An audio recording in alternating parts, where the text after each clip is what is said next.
Senator Manchin, thank you so much for taking the time to come in with us today. Hey, let's go Mountaineers. What do you say? Let's go, Mountaineers. I agree, Joey. Let's go. Yes, sir. Let's go Mountaineers. So 4 years ago, Senator, I brought you in with Golden Blue Dude, and you may remember the interview. But I asked if you will come on for an interview with us, and he asked you a question that we have a lot of new viewers now, and they don't know, and I'm sure some of them may wonder this somewhere in the back of their mind. Did you ever consider another university to play football at other than West Virginia? Did you have scholarship offers and things from other places? I got to be honest with you, I didn't, because I grew up in Farmington, home of Sam Huff and old Gunnar Gadsky, and Sam worked for my dad in the summer times in his furniture and grocery store. So Sam was like a big brother to me, and I just go around with him all the time, kind of marveled at the team with Fred White and Marconi and all the groups they had back then. And I had pictures up on my wall in my bedroom, and I was just a big fan, and I knew exactly if I ever had an opportunity where I would go. So when other schools would sniff around back in the 60s, 63, 64, I would just say, I don't want to really waste your time or your money sending me and bringing me in to different schools, because I'm going to go to WVU. So I was up front with them, but now these kids go all over the country interviewing, until they make their decision. But my decision was made probably when I was 6 or 7 years old. Yeah, I know you were hampered by an injury in Morgantown and unable to finish your career on the football field, but you've had a pretty awesome career in politics along the way. So congratulations. I was hoping to have a career in sports, but Yeah. it didn't work out that way, Joe. Just things happen.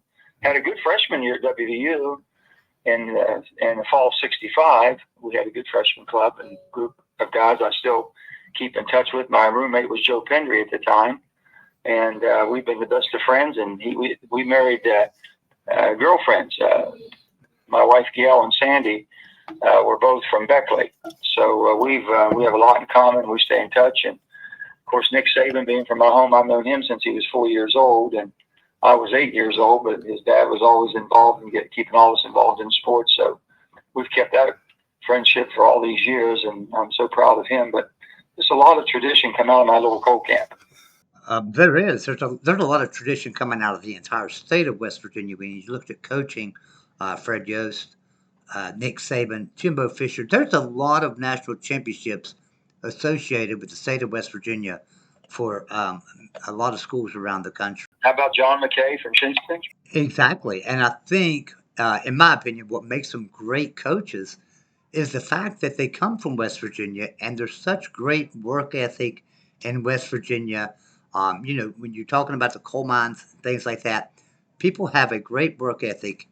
Well, there's a work ethic and a determination to do well. Right. The pride that people do. So I was very, I watched that and grew up with it, like I say, with Sam and all that. So Pappy Lewis sent me a football one time, and that sealed the deal. And I had to be 7 or 8 years old. I never forget that. Pappy Lewis, he gave me a signed football when I had to be 7 or 8 years old. No, that it was something really special back then to have an official ball that WVU played with. And I used to go to the games every Saturday. My dad, when they were playing home, we would drive up and we would always stop and have lunch and play a little ball ourselves. My cousins and my brothers and myself. And then we go to the game. We were big supporters of Pappy Lewis and Sam Huff and that whole team back in the 50s, 53, 54. I was 6, 7, 8 years old. And I remember my mother was a big sports fan, so she took me. She said, "Come on, we're going to go to West Virginia. We're going to watch at the field house. The basketball team is supposed to be pretty good this year." I think it was 57. I'm almost sure it was. I was 10 years old. And I'll never forget, there was this little skinny guy, a little lanky skinny guy, shooting, and my mother says, "Watch that number 44 there. I think he's going to be pretty good. He has a good delivery and a quick jump shot." That was Jerry West. Yeah. And I told Jerry and I became very good friends. And I told him later, I said, "My mom told me to watch out for you. You might be okay." Yeah, Jerry West was just a very special player. And not only that, when you talk about, I read an article the other day, Senator, that talked about the best athlete to ever come out of the state of West Virginia, and it listed Randy Moss as the best. And I got to think about that. Randy Moss was really good. I no taking nothing away from Randy here, but Jerry West was just something special because he was more than just an athlete. He was an ambassador for the state. He did such an amazing job with every team he was ever with, whether he was a player, some type of coach, or a general manager, whatever it might be. I think when they look at everything all said and done, Joe Steadyheart was one of the tough ones too. I knew Joe Steadyheart. Yeah. He was a tremendous athlete. Yeah. Senator, as you know, Gordon Yee, a longtime president of West Virginia University, done a pretty good job. I know a lot of fans will disagree with that, but there's a rumor that after he retires, since you're leaving politics, that you're going to take over as president of West Virginia University. Is there any merit to that? No, I've heard the same rumor for a long time. I don't know how it got started, who started it, but I can put an end to it real quickly. No, I'm not. I'm a proud alumni. I will do anything and everything I can to support WVU, and Gordon Dee's going to be a good friend, and I wish him only the best, him and Lori, in their retirement. But no, that's not in my vision whatsoever. I cannot, and nor have I been talking to anybody about that. So I don't know how it's a rumor, and we'll put an end to that because no, I definitely am not in this search, and no, I will not serve as president of the university. I think there's people that are qualified. All right. Yeah, and I'll remind our viewers that I do have a video out titled Who Could Be the Next President of West Virginia University, and I list 4 candidates. Obviously, Senator Manchin was one of those, but as you just heard, those cards are not on the table. All right, so Senator, let's move on here for a second. Garrett Green comes in a highly underrated quarterback, in my opinion, and I think in most people's opinions now, after watching him go 9-4 last year and being a great leader on this football team. What are your thoughts on Garrett Green? I've been so pleased watching Garrett Green mature the way he has, and I really mean that. You know, he'll say that himself, but he has all the natural ability. He's fast, and that's what you need. You need a running quarterback. I always said, if I'm going to play quarterback, I want him to catch me. I'm going to wait for him to get me. So, and you have to catch him. And his passing, his accuracy has gotten so much better. I think he's going to be a tremendous fit. I think he's going to have a great season. And I predict WVU is going to have one of the better seasons. Yeah, I agree there, Senator. And the thing about it is, if you look back past teams and you try to compare what does this team look like compared to others, I think the only thing you could look at because of the scrambling ability, and I'm not going to go back as far as 88, but let's say 2005, 2006, Pat White, Steve Slayton coming in.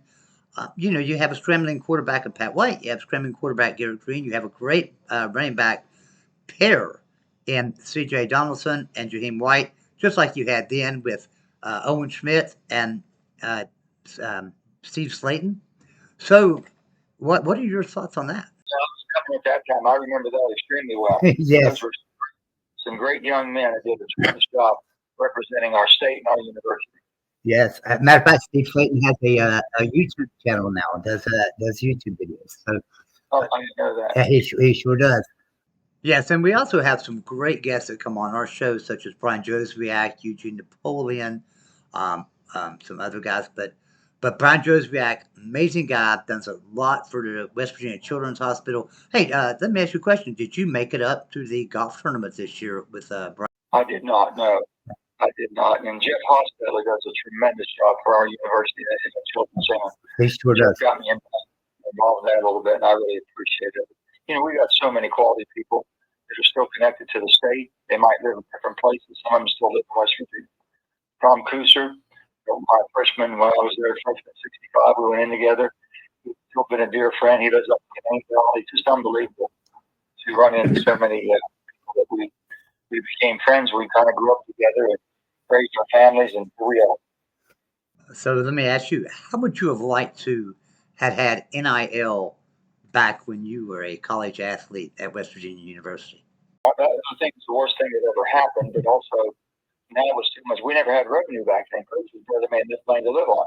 Right. And now it's raising millions and millions. So if you're going to do that, you have to make sure that these young athletes are compensated too. But the bottom line is they're getting, if you get a Division I scholarship, you're committed to 4 years of education. Right. No matter if they get hurt the first day. WVU was very kind to me when I got hurt in my sophomore year. But with that being said, you can't have this open portal of people that just basically say, listen, I came to play. I'm a wide receiver, and they got me a defensive back. I'm going to go get in the portal and go somewhere else. You never have a chance to, with the NIL, student athlete, you never have a chance to develop the athlete and give them a degree in something more than just playing football. An education they'll take them through life. Very few of these kids on the top end are ever going to get a graduate degree. They're ever going to get a degree because they keep transferring. Those credits don't go all with them all the time. It makes it very, very challenging. They're calling a student athlete. If we're going to go down this road, just call them professional athletes. And if that's the case, then have contracts with them. Because right now, without any contracts, it's the wild, wild west. I If you're agree. in the professional ranks, once you go there, you have a contract and you perform to that contract. On college ball, there's nothing to hold you. You can go out bidding every year. You get mad and then pay attention to the coach and not think the coach is able to develop you. So we tried to pass the ball and tried to work on legislation just a little bit about it, but I thought that a young person makes a commitment and that school makes a commitment to give them 4 years of an education and pay everything. Full ride, no cost at all to them. And they get a stipend. They can increase that stipend to $25 or $35 with all television rights per student, per student athlete. So, and then if they still have what a then they can get themselves and go outside. What they should not be able to do is to use their talent to negotiate on the highest bidder against school. That's crazy. That's crazy. There's no dedication. There's no loyalty in any schools. You might have a student athlete who's a good athlete, might have 3 different schools. 4. Some of them. Yeah, exactly. Great example of this is JT Daniels. Starts out at USC, transfers to Georgia, transfers to West Virginia, transfers to Rice. There seems to be no team unity anymore. It's just where can I go and play, or where can I go and make the most money? It's called student athlete. That's the problem. It's called it's a student athlete. If you're a student athlete, the student come before the athlete. They want you to get an education. They want you to develop. Okay? And all you're going to be is just an athlete. There's only forget about the academics. It's ridiculous. Yep. That's what really I think. I think at the end of the day, that's really what's our Nick Saban advanced his retirement. He's my dear friend and buddy, but I can tell you, having to deal with kids, his main thing is I watched him his life, and his dad was this way. They wanted to take a young person, a young male, and he's Pop Warner. His dad started the Black Diamonds, and he would go around and pick up all these kids and bought the bus himself. He did everything, had very little support himself, because he wanted to teach these young boys how to be young men and how to be responsible.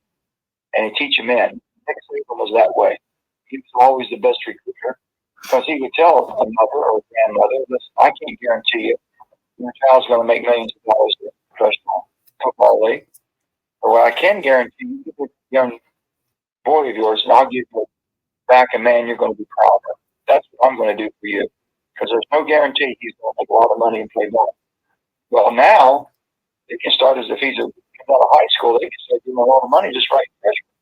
So it has a hard time to develop any ability of that kid. So I think that's what that's getting out of it. That's my. I don't know that to be true, but that's my gut feeling. Yeah, I kind of felt like that myself with Nick Saban. That probably retired a little earlier than he wanted to, but maybe just too much to put up with NIL. Another one too. Dabo Swinney does not like the transfer portal. Does not like NIL. But we can say this much: Deion Sanders absolutely loves that transfer. He's used it than anybody else, that's for sure. Yeah, it's some crazy numbers out of Deion Sanders in Colorado in the transfer portal. I can't even wrap my head around some of these transfers, number of transfers that he's got. And I don't see how you can build a team like that. But I digress, and we move on. So, Senator, I have some questions from some viewers, and I want to throw those at you real quick. The first one is from Scott, and he would like to ask you, do you have a record prediction for West Virginia this year in football? Do I have a prediction for WVU's win-loss team? Yes. Win-loss record? Win-loss record. Okay, we were 9 last year, right? We were 9-4, right? And we should have at least won 10. Yeah, we should have beat you. Maybe 11. So I will predict it'll be a 10 game winning season. Well, if Mountaineer Country wasn't already happy or excited, they are now after your prediction, 10 or 11 win season. Jackson Johnson wanted me to ask, have you spoken to Nick Saban since he retired, and what are his plans for the future and how that's all shaping out for him? Well, first of all, I speak to him all the time. We always have. Okay? And he's enjoying it. He doesn't look back and regret it. I think basically he'll go down as the greatest football coach. Right there with Bear Bryant, he's greater than Bear. And he has so much to offer to teach a person how to be responsible and accountable for their own actions and get the best out of it. He has that knack. He's good at it. So you're going to see Nick around, I think, on the ESPN. He'll be very active. And he's on a speaking tour, so he's always out there speaking, motivational speaking. He's going to do quite well. So Will wanted me to ask you, the NIL bill you were trying to get through the Senate, was that more to motivate the NCAA internally? Since nothing ever passed through the Senate, obviously. So he's just wondering, was it more or less to try to get the NCAA motivated internally? Yeah. Let me say NCAA with Charlie Baker now is the best thing that happened to the NCAA. Charlie Baker, just a great human being, and a former governor from Massachusetts, a good friend of mine. And we worked with Charlie and worked with all the athletic directors trying to make sure that we understood what would be most helpful. And I really think right now it's just them being able to enter a contract, have a contractual agreement, and quit this bidding process to where schools are have to bid outbid to get different players. That needs to be something worked out there, and Charlie's the guy to get it done. I've always felt like that you should get rid of the pay-for-play rule so you can sign these players to some contracts. In other words, if a player wants to go to Western University, he's got a great NIL deal with a car dealership or whoever it might be, they can actually put in that contract that you have to play your football at West Virginia University in order to get this money. But they won't take out the pay-for-play rule, and I'm hoping that changes. Also, if they're going to transfer, make them sit out 1 year. I mean, a player goes to the cafeteria and doesn't like what's for dinner that day, he can leave. He can jump ship. But make them sit out a year if they transfer, and that might help a whole lot. That's the way it was before, Joey. Right. And I've said that in our bill. We said if you leave prior to any other family conviction or a coach leaves the way you're allowed to trade now, the way it used to be, you can only have one-time free trade when you're a junior. After your junior to senior year, if you haven't played, you haven't got any opportunities, then there'd be no penalty to transfer to school and just step right in. That'd be after your junior. So you'd have a coach has 3 good years to develop that player. By the time they're a junior, the junior season, the coach knows, they know, I think everybody will be handled by it. Well, Senator Manchin, I thank you so much for your time today. I asked you for 15 minutes, and you've given us probably about 20, 25 minutes now, and I really appreciate that. I know you're a busy man and everything, but I do want to thank you for your 42 years of dedicated service to both West Virginia and this country, and I know many Americans out there feel like you've done an amazing job, and many West Virginians feel like you've done an amazing job. Thank you so much for coming on with us today. I've had the opportunity of a lifetime to have the support of the people of West Virginia to be able to represent them. I've often said, my state and the people I love have given me bragging rights. So wherever I go in the country or around the world, I can talk about West Virginia before I say anything that starts in the country roads to me. So I'm telling you, that's how powerful our state is. You're right. We are a proud state, and it is a powerful state because it seems like anybody you talk to will just start singing country roads to you when you tell them you're from West Virginia. And it seems like everywhere you go in the state, on every house, you see the flying WV. They're very proud of West Virginia University and proud of Marshall, too. Maybe Marshall's not on the same level as West Virginia as far as being in a power conference, but we do hope they get there one day. Say about Marshall, Brad Smith as president, the sky's the limit. Yeah, he's unbelievable. Doing a tremendous job. I agree. I agree. Okay, Senator. Okay. Well, I appreciate your time, and thank you so much for coming on with us today. Absolutely, buddy. Take care, my friend. Take care, buddy. Bye-bye.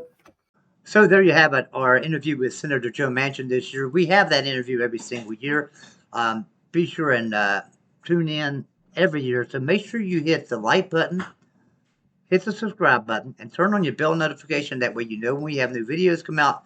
Tune in with us right here on this channel more often. We have live shows every Wednesday, Thursday, Friday, and we're getting ready to start having them on Mondays and Tuesdays as well. And then we have pre-games and post-game shows before and after every game. So everyone be sure and like, subscribe, and hit your bell notification. Thank you, everyone, for tuning in. Everyone have a great day. We'll see you.